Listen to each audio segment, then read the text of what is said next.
mais uma palestra do nosso canal do YouTube. Hoje vamos falar sobre um personagem que não é muito conhecido no Ocidente, mas que é muito importante para a história da filosofia, principalmente no Oriente, que é o filósofo Nagarjuna. Então, as pessoas estão mais acostumadas à filosofia budista, muitos já ouviram falar, foi um pensador muito importante, e a gente vai falar um pouquinho primeiro sobre a biografia dele, de forma breve, e depois vamos ler alguns trechos de uma de suas obras. Então, Nagarjuna nasceu na Índia entre o século I e II depois de Cristo. É considerado um dos principais pensadores dentro da filosofia budista, principalmente na escola Mahayana.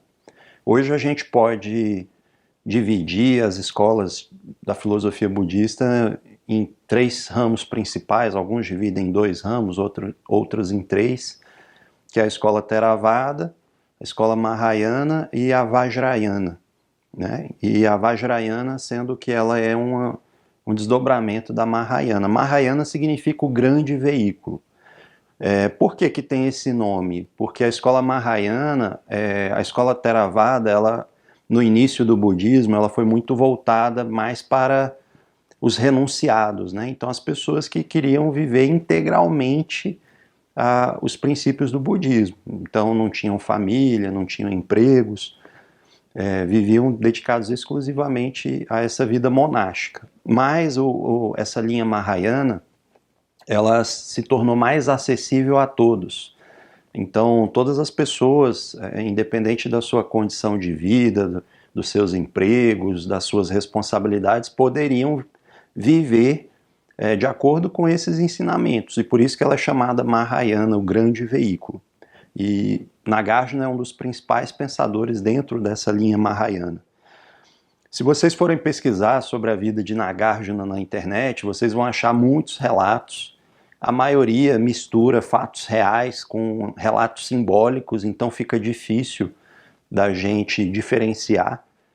E a gente vai falar um pouquinho desses fatos, mas é importante vocês terem essa noção, né? Então que vão ter tantos fatos simbólicos, míticos, quanto fatos históricos também.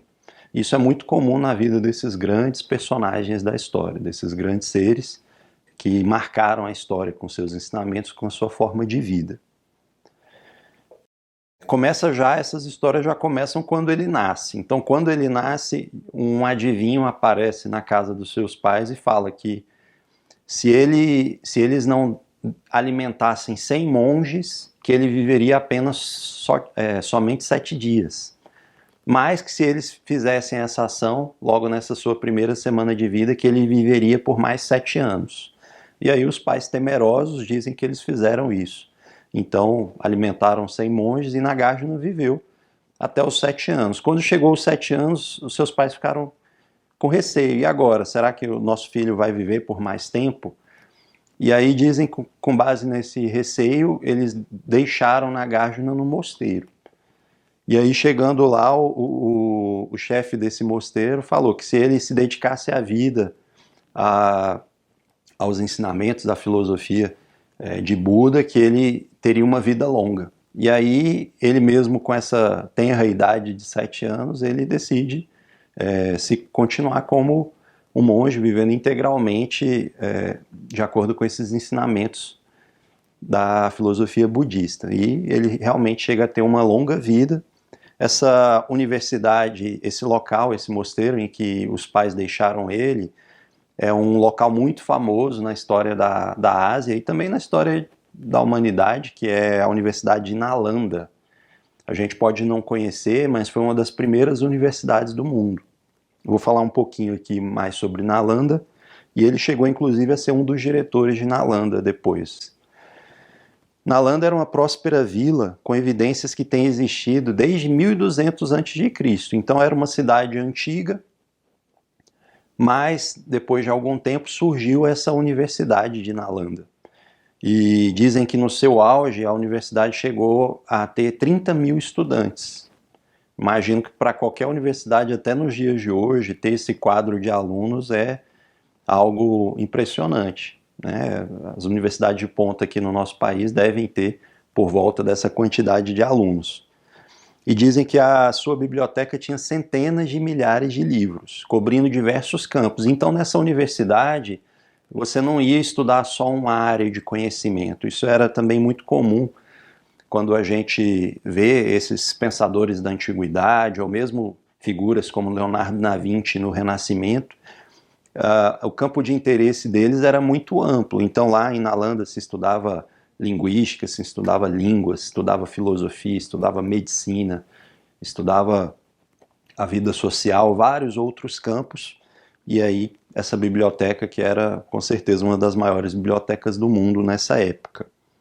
E aí, Nalanda também teve um papel muito importante, porque vários de seus professores foram personagens muito influentes ao levar a cultura da Índia, inclusive o budismo, que nasceu na Índia, para outros países, como o Tibete, China e Coreia.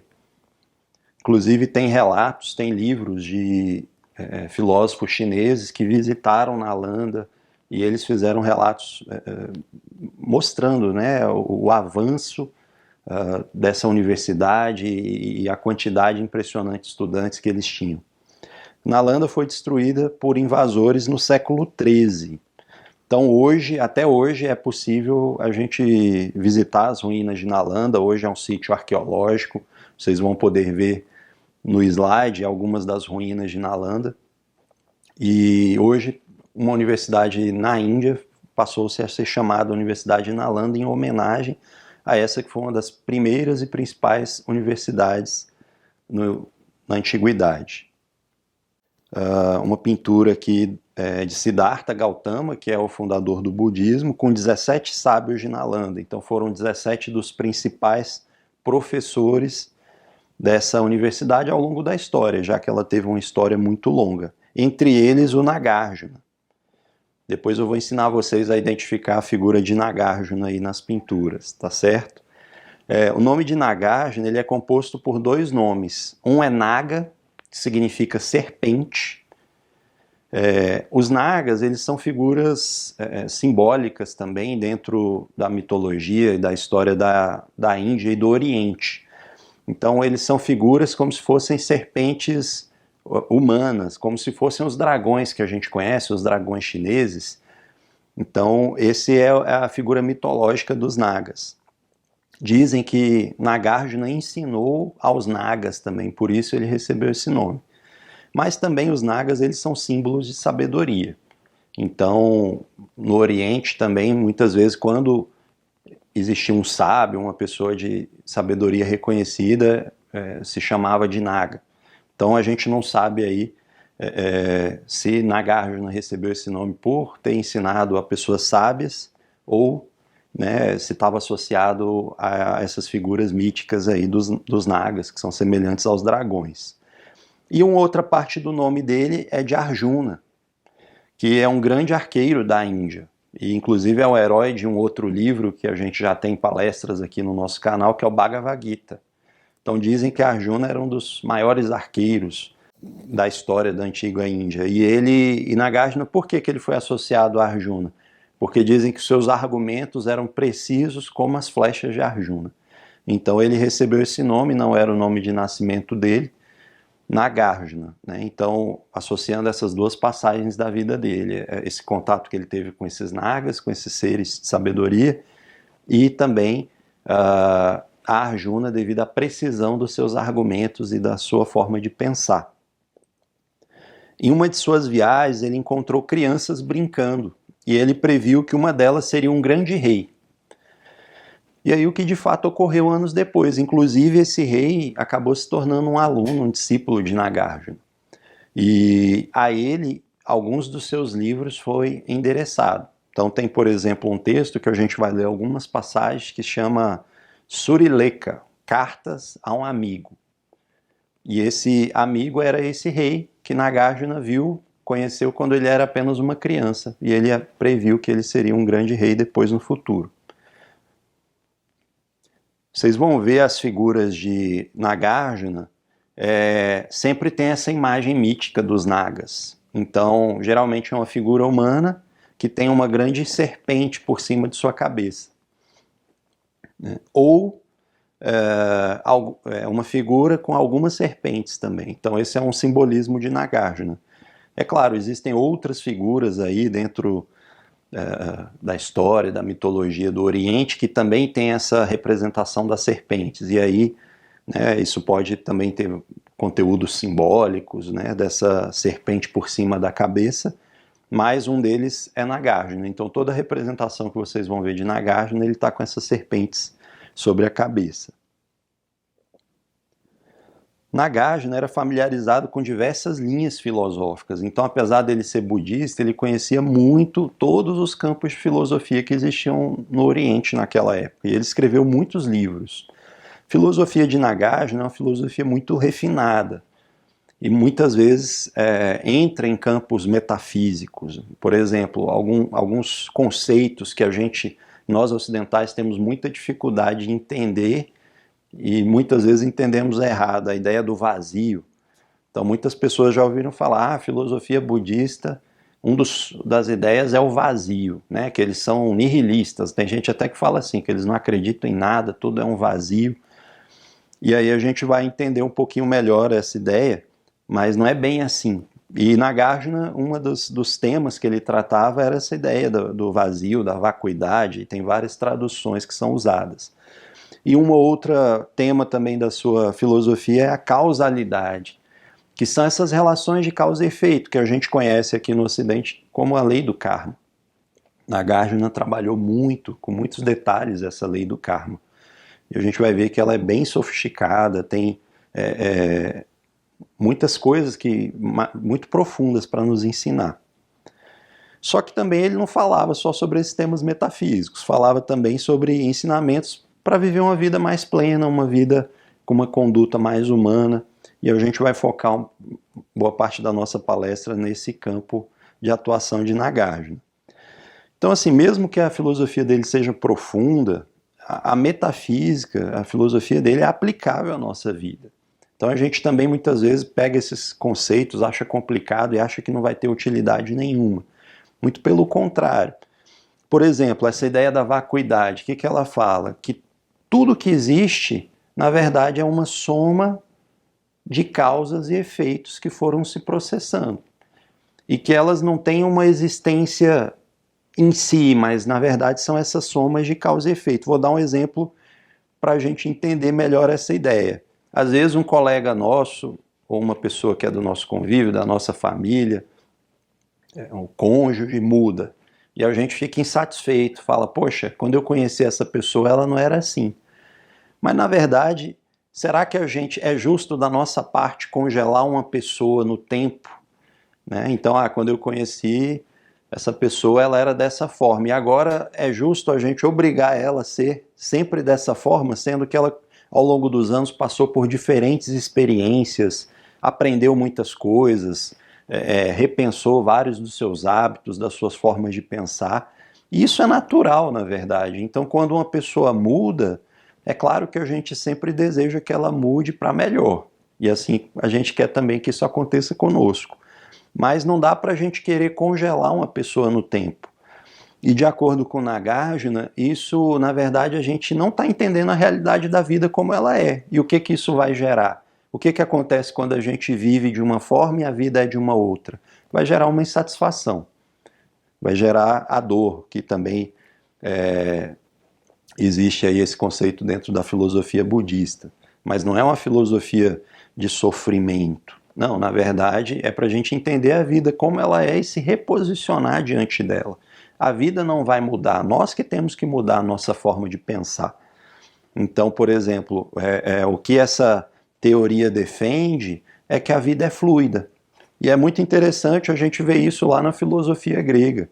Um filósofo pré-socrático, que é Heráclito, dizia uma frase que é muito conhecida nossa. Ele falava, ninguém se banha duas vezes no mesmo rio. Essa frase a gente já ouviu falar. Por que isso não é possível? Porque o rio não é mais o mesmo, já que ele está fluindo sempre, e nós também não somos mais os mesmos. As nossas células estão mudando o tempo todo, os nossos pensamentos, os nossos estados emocionais, e isso é o natural da vida. O que a gente vai ver, e Nagarjuna enfatizava, era que a gente deve buscar dar uma direção e um sentido para essas mudanças.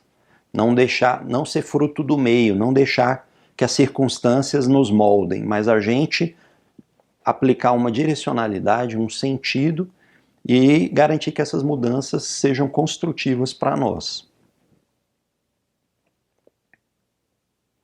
A imagem que a gente fixa em nossa mente de uma pessoa sempre vai refletir o que a gente enxergou dela no passado, mas não necessariamente o que ela é. Provavelmente a gente não vai enxergar as pessoas totalmente como elas são. Sempre tem algo que a gente consegue enxergar das pessoas e algo que fica oculto. Se não fosse assim, até o autoconhecimento não seria algo tão difícil. Mesmo de nós, a gente não consegue ter uma visão completa e clara. Então isso reflete essa ideia desse vazio. Um outro ponto em que essa teoria ela é muito útil para a gente é que ela nos auxilia na nossa relação com o mundo e dá muita liberdade. Como que isso nos traz liberdade? Pensa só, pessoal, se eu sou fruto das minhas experiências passadas, então o que eu sou hoje eu fui construindo ao longo do tempo. E eu não vou nem entrar aí dentro de um tópico da filosofia budista, que se a gente existia antes dessa vida ou não.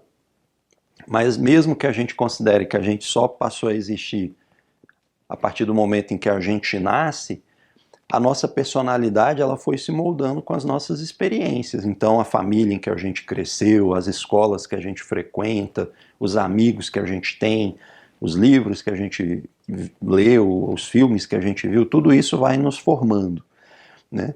Então se tem algo em mim que eu não gosto, que eu não considero positivo diante daquilo que eu quero ser, onde que está a nossa liberdade aí? Basta que eu molde a vida, a partir de agora, nessa direção construtiva.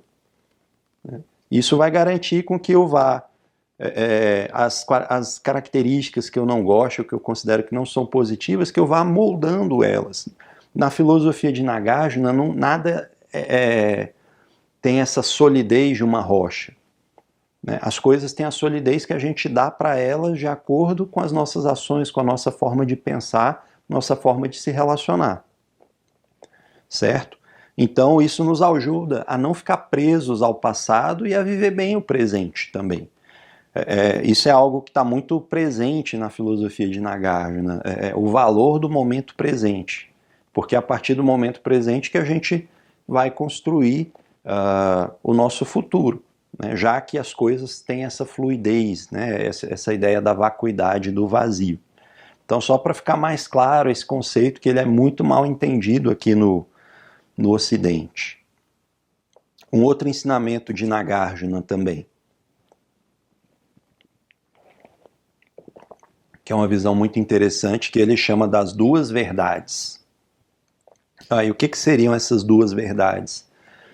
Que na vida existem duas categorias de verdades que são coexistentes aqui e agora.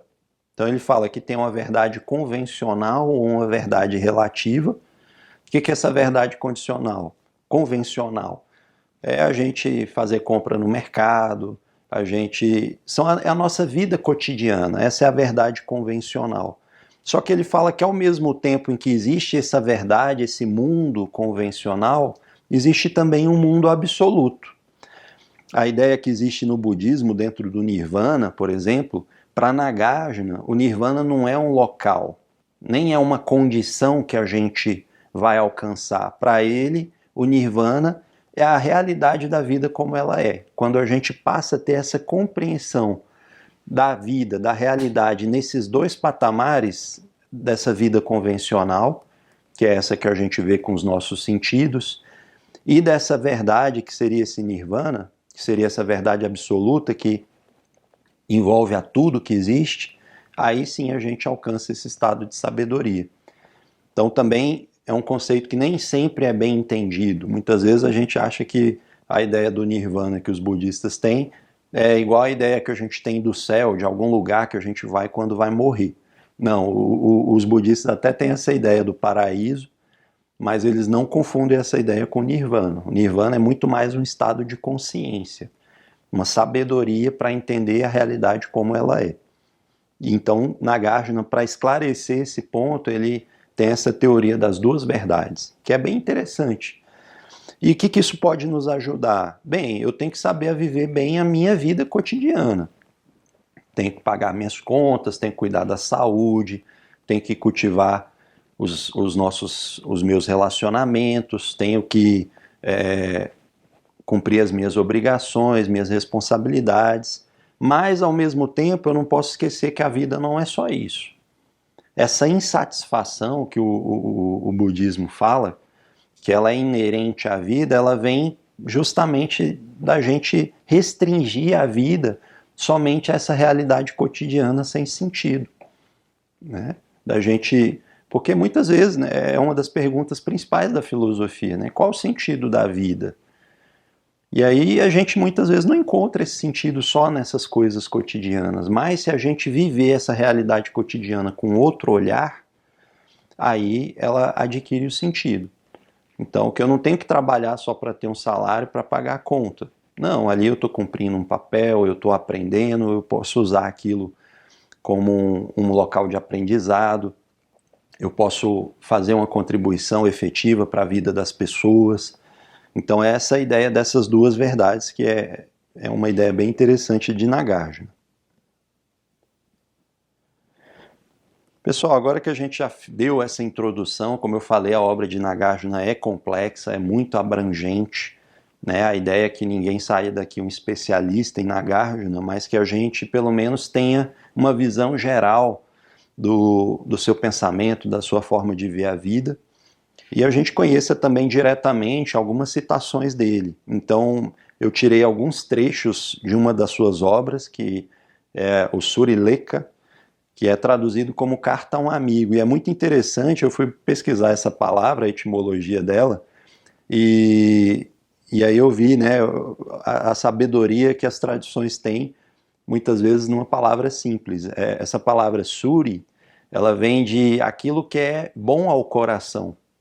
E aí eu descobri que é um dos sinônimos para amigo dentro do sânscrito, que era a língua que ele utilizava. Então, o que é um amigo? É aquilo que faz bem ao coração, né? Só isso aí daria para a gente fazer uma palestra, 1 hora refletindo sobre essa ideia, né? E foi a palavra que ele escolheu para intitular a sua obra. Então, é traduzido como carta a um amigo, mas, na verdade, o significado dela é muito mais profundo e muito mais abrangente. Então a ideia, né, é que com essas palavras que ele deu ao seu aluno, ao seu amigo, que é esse rei que ele conheceu quando criança, na verdade é que fizesse bem ao coração dessa pessoa que estava recebendo esses ensinamentos. Então, esse texto, ele é um texto pequeno, vou ser sincero para vocês, ele não é um texto totalmente acessível, existe traduzido em português, mas não é tão simples assim para uma pessoa que não conhece nada de Nagarjuna para ler e entender esse texto, primeiro porque é um texto antigo. Então a gente está falando aí praticamente quase 2000 anos. É um texto de uma cultura diferente, né, que foi escrito na Índia antiga. E ele está repleto de alguns conceitos específicos da tradição em que Nagarjuna está. Então, né, apesar de ser uma obra atemporal, na Nova Acrópole a gente fala da filosofia atemporal. O que seria essa filosofia atemporal? É uma filosofia que ela é válida para qualquer época e lugar. Então, apesar da obra de Nagarjuna se encaixar nessa filosofia atemporal, ela tem uma vestimenta que é temporal, como todas as outras, né? Então, hoje a gente fala de filosofia, não falamos da mesma forma que os gregos antigos falavam, né? Não tem ninguém vestido de toga aqui ou dando aula nas praças como o Sócrates fazia. Apesar dos ensinamentos serem os mesmos e a validade deles ser a mesma também. Isso acontece com o Nagarjuna. Então são ensinamentos muito valiosos, mas que nem sempre são tão acessíveis assim para a pessoa que vai começar a desbravar essa filosofia. Então a ideia também dessa leitura com um comentário é que a gente familiarize um pouco vocês em relação às ideias de Nagarjuna e que vocês tenham essa percepção que são ideias muito profundas e muito válidas e úteis para todos nós. Então vou começar aqui o verso 3. Embora possais haver mesmo compreendido todas as palavras do grande sábio, que ele está se referindo ao fundador do budismo, Siddhartha Gautama, aquilo que é feito de calcário não se torna ainda mais branco sob a luz da lua do inverno? Então olha que poética essa ideia. E o que ele está querendo dizer com isso? Olha, mesmo que você já conheça muito, já seja uma pessoa com um bom grau de sabedoria, aquilo que é branco, que é feito de calcário, quando iluminado pela luz da lua, que é uma luz branca também, não se torna mais branco ainda? Então, quando que a sabedoria se torna suficiente? Né? Quando que a gente entender um pouco mais da vida e de nós mesmos é o suficiente? Hoje, nas empresas, a gente está com um conceito aí é um nome chique, que chama Lifelong Learning. E a ideia qual que é? Desse aprendizado contínuo, mas a gente vê, por meio das obras de pessoas como Nagarjuna, que essa ideia já era antiga. Né? Então, quem busca sabedoria, quem busca entender melhor a vida, isso é algo que nunca se esgota. Sócrates falava, só sei que nada sei, que é uma frase que a gente também, muitas pessoas conhecem, mas não entendem toda a profundidade dessa frase. Porque aquele que sabe, ele só descobre mais coisas que ele não sabe. E geralmente, quanto mais as pessoas sabem, mais humildes elas são. Eu li um artigo uma vez do físico brasileiro Marcelo Gleiser, e ele falou de uma forma muito poética que eu achei muito bonita. Ele falou assim: à medida que aumenta a ilha do nosso conhecimento, a gente toma mais, a gente percebe melhor o oceano da nossa ignorância. E o que essa frase quer dizer, né? Quanto mais a gente tem conhecimento, mais a gente percebe aquilo que não sabe.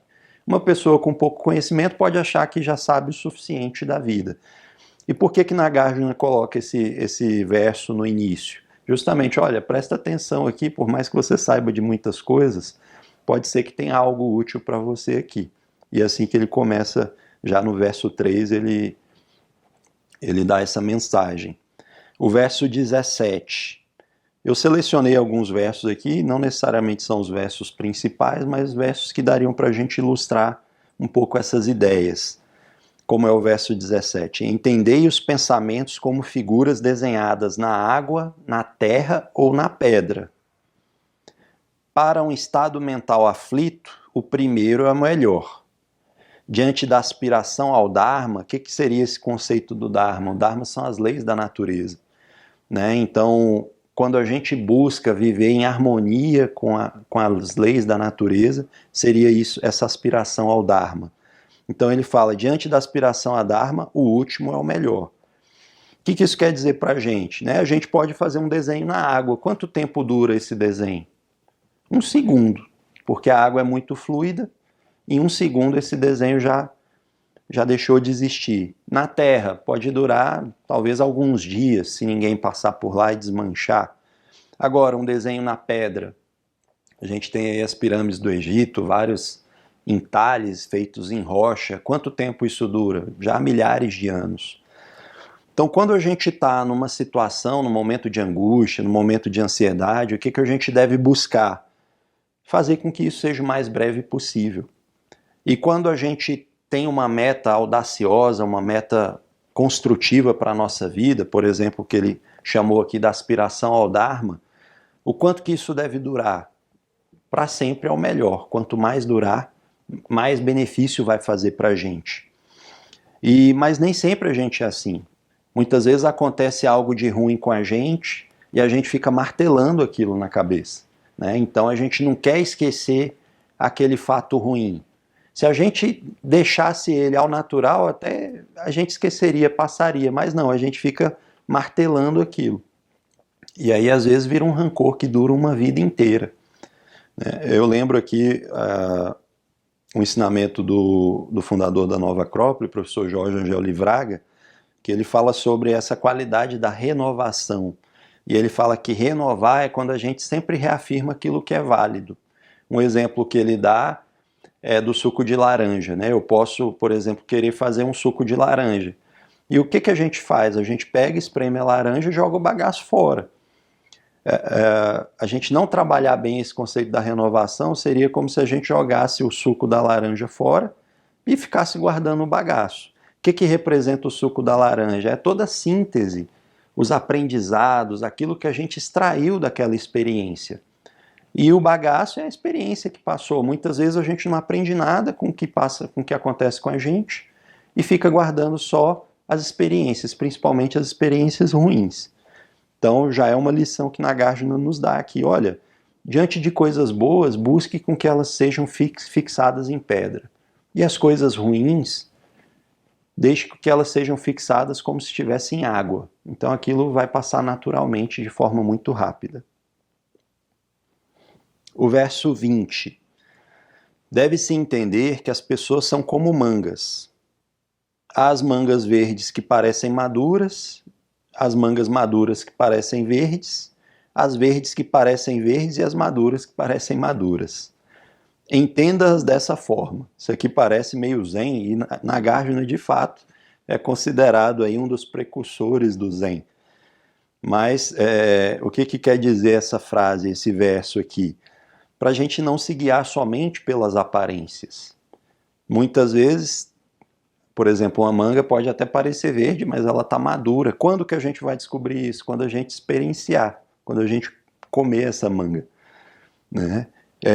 E a importância também da gente aceitar a realidade como ela é, que também é algo que muitas vezes a gente não tem muita facilidade de fazer. Então pode ser que eu comprei as mangas no mercado achando que elas estavam maduras e elas estão verdes. Eu não posso ficar frustrado com isso, porque a manga não vai mudar simplesmente devido à minha frustração. Então, duas lições que a gente pode extrair desse verso é não se guiar somente pelas aparências e aceitar a realidade como ela é. O verso 24. Entre aqueles que triunfam sobre os 6 sentidos, e quais são os 6 sentidos? Geralmente, quando a gente vê falar dos 6 sentidos, não tem a ver com o nosso 6º sentido que a gente usa, não, essa expressão. São 5 sentidos, né, que é a visão, a audição, o olfato, o paladar e o tato, e a mente. A mente é considerada o rei dos sentidos, porque é por meio da mente que a gente recebe todas as informações dos sentidos e cria as imagens.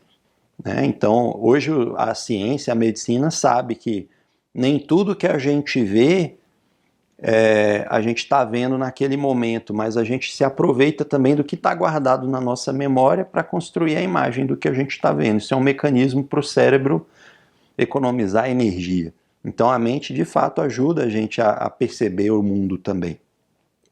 Então, entre aqueles que triunfam sobre os 6 sentidos, sempre instáveis e dispersos, isso é assim, né? Se eu falar para vocês, não pensem em verde, todo mundo vai pensar em verde, né? Então, a nossa mente, os nossos sentidos são instáveis. Se aparece um barulho aqui, todo mundo vai prestar atenção no barulho, isso é natural. Então, entre esse que conquista os seus 6 sentidos e aquele que triunfa sobre uma legião de inimigos no campo de batalha, os primeiros são vistos pelos sábios como os maiores heróis. Quem conhece o livro Dhammapada, a gente também tem palestras no nosso canal sobre o Dhammapada, sabe que esse é um verso parecido com um que existe no Dhammapada. Então o que ele está falando? É maior aquele que vence a si mesmo do que aquele que vence os demais. É muito mais difícil vencer a si mesmo. Muitas vezes a gente pode vencer uma grande adversidade na vida, ajudado pelas circunstâncias, né, o que a gente chama de sorte, ou pessoas externas também que nos auxiliam, mas vencer a nós mesmos é algo que depende só de nós, né? As circunstâncias, elas podem ajudar, mas é a nossa determinação e o nosso discernimento que vai fazer com que a gente seja capaz de vencer a si mesmo. O que seria esse vencer a si mesmo? Algumas características que a gente tem e percebe que nos atrapalham. Então eu posso identificar, nossa, eu tenho muita preguiça para acordar cedo. Se eu considero que é importante eu acordar cedo, eu vencer a mim mesmo nessa situação é ser capaz de vencer essa preguiça. Muitas vezes eu vou ter que me organizar melhor no dia anterior, eu vou ter que construir um novo hábito, e isso é muito difícil. Então cada passo que a gente dá exige muito discernimento, exige muita determinação, e por isso aquele que vence a si mesmo é maior do que o que vence aos demais. Eu lembro aí de Epíteto, que é um filósofo romano, estoico, que as pessoas também estão redescobrindo Epíteto, mas é algo que me marcou quando eu li Epíteto, é que ele fala que diante de tudo que acontece com a gente, antes da gente reagir, a gente tem um momento psicológico dentro de nós em que a gente é capaz de escolher como reagir. A nossa tendência natural é, se alguém pisa no meu pé, eu piso no pé dele também. Não é? Isso não acontece? É por instinto, instinto de defesa. Mas Epíteto nos lembra que não, eu não preciso agir assim, eu tenho a opção de agir diferente. Epíteto é uma pessoa que chegou a ser um escravo em Roma, viveu uma vida muito difícil durante uma parte da sua vida, mas nunca perdeu sua dignidade, nunca perdeu sua sabedoria. Né? E nisso que ele ensina, ele foi um grande exemplo para todos nós. O verso 34. O Siddhartha, que é o Siddhartha Gautama, declarou que ter contentamento é a maior de todas as riquezas. Permaneceis sempre satisfeito. Aquele que conhece o contentamento é verdadeiramente rico, mesmo que desprovido de posses. Então hoje na nossa sociedade a gente tem um script, que se a gente seguir, em geral a gente acredita que vai ser feliz. Né? Então, estude, faça uma boa faculdade, consiga um bom emprego, case, crie uma família, tenha a sua casa, tenha o seu carro, viaje, e isso vai te fazer feliz. Todas essas coisas são importantes e necessárias, né, dentro do grau de cada um.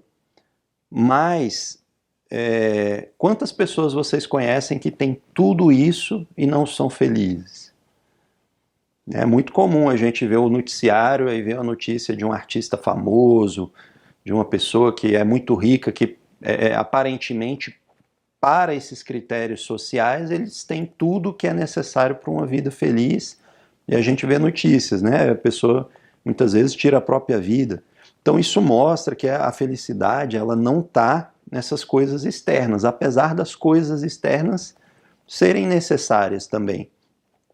E aí ele recomenda a gente cultivar esse contentamento, essa satisfação com a vida como ela é. Isso não significa que a gente vai ficar acomodado.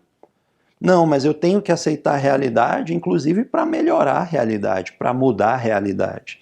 E é isso que esse verso nos ensina. O verso 42, esse vai ser o verso mais complicado que eu escolhi, tá bom, pessoal? Mas eu vou explicar para vocês aqui. Ele vai detalhar um pouco melhor essa lei das ações e reações, que a gente chama de karma. Né? E aí é muito interessante isso aqui. O impacto das reações às nossas ações, sejam construtivas ou destrutivas, ele categoriza as ações que a gente faz em duas classes, as construtivas e as destrutivas. As ações destrutivas são aquelas cujas reações não vão ser boas, nem para mim, nem para as outras pessoas. E as construtivas são as ações que as reações vão ser boas para mim e para os demais. E para a ação ser boa, significa que eu tenho que ter um discernimento correto em relação à vida. Né? A gente só toma boas decisões quando a gente tem uma visão clara da situação. E por isso aí todos os ensinamentos que esses grandes filósofos nos passam. Né? Então, tanto as ações construtivas quanto as destrutivas vão depender de 5 aspectos. Quais são eles? O primeiro, a frequência. Então, tanto se eu quiser fazer algo de bom, quanto se eu estiver fazendo algo ruim, a frequência com que eu faço isso, ela vai determinar o impacto, a força dessa reação. Né? Isso aí, a frequência, quando aplicada de uma forma positiva, é o que a gente chama a virtude da perseverança. Então, é importante a gente fazer atividade física para manter a saúde, certo? Eu estou fazendo atividade física. Quantas vezes você faz? Uma vez por mês, ou uma vez por ano. Por mais que a ação seja construtiva, ela vai ser suficiente? Não. Né? Os médicos aí, eles têm um padrão que eles recomendam para a gente, uma frequência mínima de atividade física para fazer bem ao corpo. Então, o primeiro aspecto é a frequência, que estaria ligado aí, do ponto de vista positivo, à virtude da perseverança. Um outro aspecto que ele comenta, o segundo, intensidade da motivação. Então, quando a gente quer muito alguma coisa, essa ação ela tem mais força. Então, imagina, uma pessoa se determinou a estudar para passar no vestibular. Só que ela não sabe se ela quer fazer faculdade, se ela quer começar a trabalhar, fazer um concurso. E aí ela senta para estudar, mas sem muito ânimo, sem muita dedicação. Até os pedagogos hoje falam que um dos fatores que ajudam a gente a ter uma retenção do nosso aprendizado é o interesse que a gente tem naquele campo de conhecimento. Quantas vezes as pessoas não estudam para a prova só para fazer a prova bem e depois esquecem tudo que aprenderam? Tem gente até que faz questão, né? Olha, para não ocupar o espaço da cabeça, eu quero esquecer desse conteúdo o mais rápido possível, porque eu quero que minha cabeça esteja preocupada com outras coisas, né? Eu já ouvi uma pessoa falar dessa forma. Então, segundo fator que influencia a intensidade da motivação, a gente associaria essa intensidade da motivação com a virtude da constância. O que seria a constância? A capacidade de eu manter o objetivo daquilo que eu quero em mente, sempre. Então eu estou fazendo as coisas não mecanicamente, mas com sentido claro. Isso é a constância. Terceiro fator, a ausência de força oposta. Então imagina que eu quero fazer uma limpeza na casa, mas a casa está toda bagunçada. Então antes de eu fazer a limpeza, eu tenho que organizar toda a casa. Isso é uma força oposta, a bagunça, por exemplo. Para quem quer fazer uma limpeza, a bagunça vai prejudicar. Então, muitas vezes eu quero criar um novo hábito, mas o meu hábito antigo ele é um hábito ruim e tem 10 anos que eu tenho esse hábito. Vai ser fácil eu vencer? Por exemplo, quero parar de fumar. Quem fuma há 10 anos é fácil parar de fumar? Não é. Por quê? Porque existe essa força oposta, esse hábito que foi construído ao longo do tempo. Então, os 3 fatores que a gente viu até o momento, a frequência, intensidade da motivação, a ausência da força oposta, o objeto da ação. Então, vamos supor, chega uma pessoa na nossa palestra da Nova Acrópole super bem intencionada e a gente pergunta, por que você está querendo estudar filosofia? Porque eu quero mudar a humanidade. Isso é uma motivação nobre? Mas é muito difícil conseguir. A gente tem pouco controle sobre o que a humanidade faz. Se ele tivesse falado, eu quero mudar a mim mesmo, já seria mais fácil, porque o objeto de ação depende só dele. Quando a gente quer mudar a nós mesmos, a gente depende só da gente. É claro que muitas vezes a gente, mudando a nós mesmos, a gente ajuda positivamente, exerce uma influência positiva nos demais também. E esse é o método que a filosofia fala sobre mudanças sociais. Que a mudança vai vir quando o ser humano mudar, porque a humanidade ela é constituída por seres humanos. Então, o quarto fator é o objeto da ação. Então, aí eu tenho que determinar se eu tenho maior ou menor controle sobre esse objeto. O quinto e último fator, as qualidades possuídas pelo objeto da ação, que aí também está relacionada a essa inércia anterior que eu falei. Então, aquilo que eu quero mudar, ele está caminhando nessa direção ou ele está indo na direção oposta? Então, esse exemplo que eu dei, eu quero parar de fumar. Então, qual que é o objeto? Sou eu mesmo. Quero mudar um hábito. Mas, ao longo de 10 anos, eu alimentei um hábito numa outra direção e agora eu quero mudar esse rumo. É fácil isso? Não é. Então, por que ele tem esses 5 fatores? Justamente para a gente saber avaliar. Isso aqui a gente pode usar até de checklist para o nosso planejamento. Vou fazer o planejamento de início de ano, muita gente faz. Coloca suas metas lá e faz uma avaliação desses 5 aspectos. A frequência do que eu quero mudar, eu estou fazendo na frequência necessária. Como é que está a intensidade da minha motivação? Tem algum outro obstáculo extra, que seria a força oposta? Essa ação está sob o meu controle ou eu dependo muito das outras pessoas? E como que é essa inércia anterior? A direção já estava seguindo nesse sentido ou não, estava indo em outro rumo, certo? E aí ele fala, dessa forma, o que significa dessa forma? Com o conhecimento desses 5 fatores se empenha em um comportamento construtivo. Né? E aí o que a gente pode tirar de lição? Que não basta a gente ter boas intenções. A gente tem aquele ditado popular, que é de boas intenções o inferno está cheio. Né? Então não basta boas intenções. Muitas vezes a gente acha que vai fazer algo de bom para a gente ou para os outros só com uma boa intenção. Ou ações irregulares. Por exemplo, isso que eu falei, estou fazendo atividade física uma vez por mês. É melhor que nada? É melhor que nada, mas é suficiente? Não é suficiente. Certo? E aí ele enfatiza essa necessidade de um sentido de vida, de uma direção e de uma construção diária. Basicamente é o que a gente pode extrair desse verso aí. O verso 53. Praticai sempre a conduta superior, a concentração superior e a sabedoria superior. Eu vou explicar o que é isso, né? Muitas vezes existe dentro da filosofia budista o nobre caminho óctuple. E algumas vezes vocês vão encontrar esse nobre caminho óctuple dividido nesses 3 aspectos, certo? Então o que é a conduta superior? É a gente falar corretamente, agir corretamente e ter os retos meios de vida. Os meios de vida é aquilo como a gente ganha a nossa sobrevivência, basicamente, certo? Ter uma concentração superior, que é o reto empenho, a reta atenção e a reta concentração. O reto empenho eu estou caminhando numa direção construtiva. Reta atenção, eu estou presente naquilo que eu estou fazendo? Ou eu estou mecânico, estou disperso, estou sem foco? E a reta concentração também trabalha com essa mesma ideia, né, da gente ser capaz de se interiorizar. Um exercício que a gente recomenda muito na filosofia é a reflexão. Né? Então, de preferência, fazer uma reflexão diária, avaliando como foi o seu dia. Isso aí,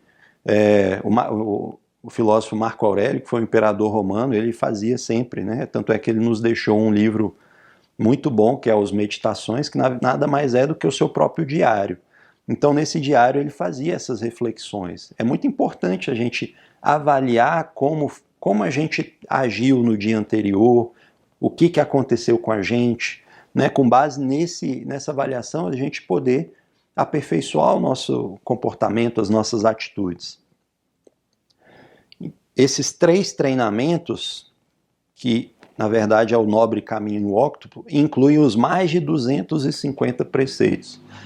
Então, a filosofia budista aí tem uma parte que tem esses 250 preceitos. Eu não conheço todos esses preceitos, mas o que ele está falando? Olha, é um pouco o que fala na Bíblia, né? Da gente, ao invés de só seguir a letra morta, de você entender a ideia daqueles preceitos, daqueles ensinamentos. E aqui também o objetivo é esse. O que ele está falando? Nesses 3 aspectos, a gente pode abranger todos a lista de condutas que são positivas, né? Nessa direção construtiva que ele tanto fala.